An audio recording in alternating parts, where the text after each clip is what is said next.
కాకినాడ కల్పన సెంటర్లో జరిగిన ఘోర రోడ్డు ప్రమాదంలో అక్కడికక్కడే ఇద్దరు మృతి చెందారు.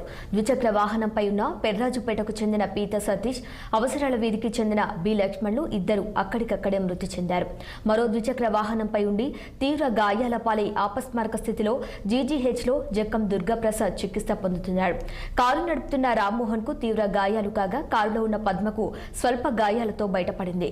కారు నడుపుతున్న చల్ల రామ్మోహన్ రెడ్డి గతంలో పలు కేసుల్లో ప్రధాన ముద్దాయిగా ఉన్నట్లు పోలీసులు గుర్తించారు. సుమారు 15 సంవత్సరాల క్రితం నుండి వివిధ బైకులు, బంగారు చైన్లు దొంగతనం కేసులు ఉన్నట్లు పోలీసులు గుర్తించారు. 3 సంవత్సరాల క్రితం ఉమ్మడి విశాఖ జిల్లా చింతపల్లి పోలీస్ స్టేషన్లో ఇతనిపై మర్డర్ కేసు కూడా ఉన్నట్లు సమాచారం.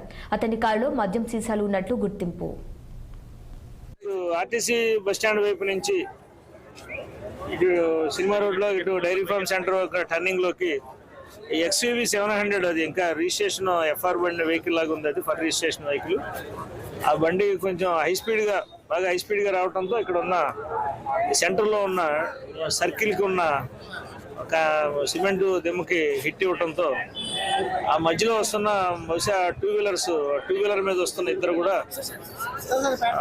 ఇక్కడ చనిపోవడం జరిగింది. ఈ బండి ఆల్మోస్ట్ తలకిందులు అయిపోయింది. ఈ తలకిందులైన దాంట్లో ఉన్న ఇద్దరు ఇంజూర్డ్ గవర్నమెంట్ హాస్పిటల్కి షిఫ్ట్ చేయడం జరిగింది.